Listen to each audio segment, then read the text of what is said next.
In an earlier lecture, we talked about Chinese foreign policy, about Chinese diplomacy, about its outreach into the world. One of the great things that we didn't cover but should really have a look at today is what about Chinese economic diplomacy? Everybody seems to be very concerned about Chinese economic outreach and how this might influence international relations if China winds up controlling a very great deal of the world's resources, the resource base that makes successful economies.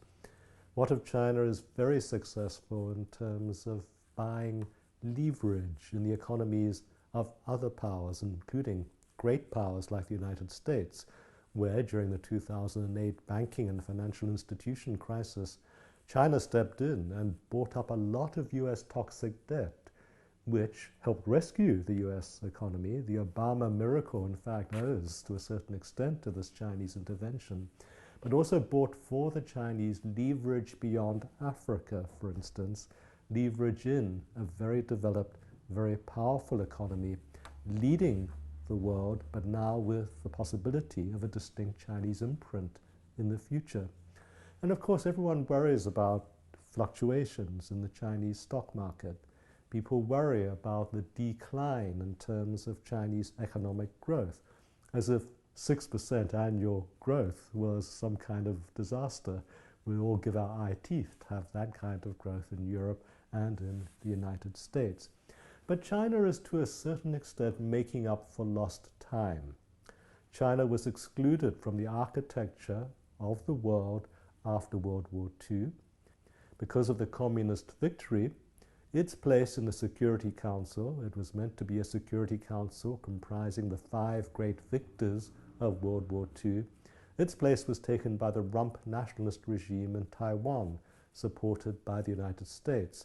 So the claims of China were denied because of Cold War politics, and China only was able to join the United Nations and take up its Security Council seat in 1971 after the rapprochement with the United States led by Henry Kissinger and Richard Nixon. But even though it finally got its United Nations seat, its place in the world's economic architecture took a much longer time in coming. It was never invited to become a member of the G7 or the G8, for instance, the most powerful countries, supposedly, in the world, certainly the world's greatest economies.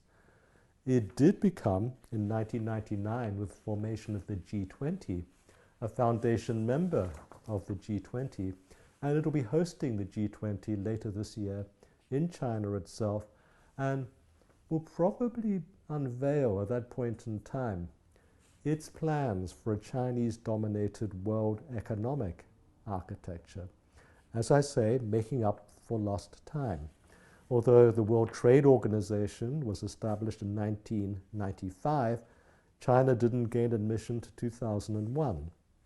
Although the World Bank and the IMF were established in 1944, China was not given membership until 1980.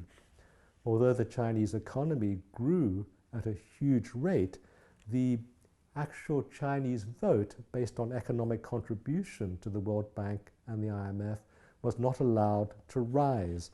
Only in 2010 was the Chinese vote based on its economic subscription to these organizations allowed to rise somewhat, but only in the face of huge opposition from the United States Congress and Senate. So there's this sense of making up for lost time. Even so, the G20, it occupies 85% of the world's gross national product. It monopolizes 80% of world trade and encompasses 2/3 of the world's population. Whoever emerges as the most powerful actors within the G20 automatically becomes one of the most powerful actors in a whole range of critical mass world activity of an economic nature.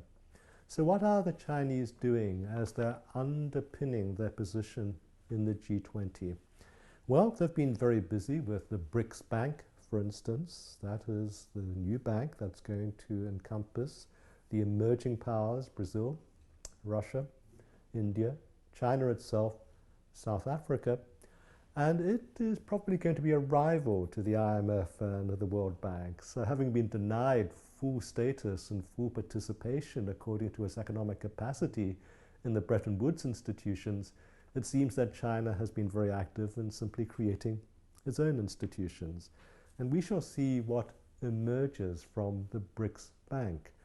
But it seems that the Chinese capacity to capitalize its new institutions, including the BRICS Bank, at something like 50 billion US dollars at a time.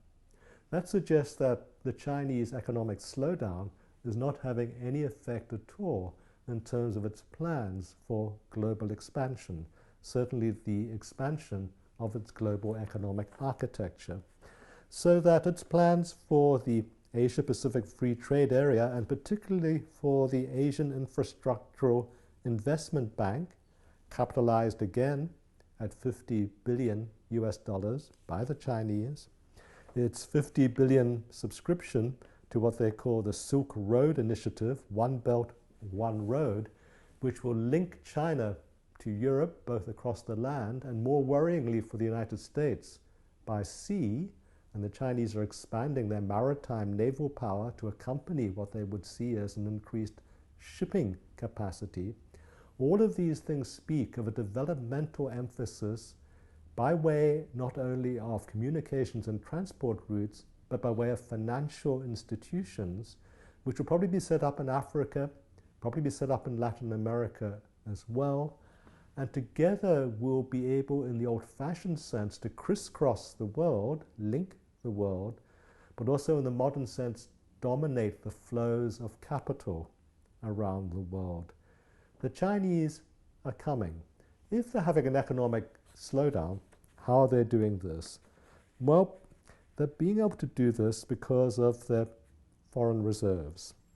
You're probably looking at about 3,000 billion US dollars in terms of foreign reserves. Some of this is the toxic debt of the United States that I mentioned, the Chinese bought up from 2008 onwards. But it speaks of a leverage internationally, which the Chinese already have and which no one else can match.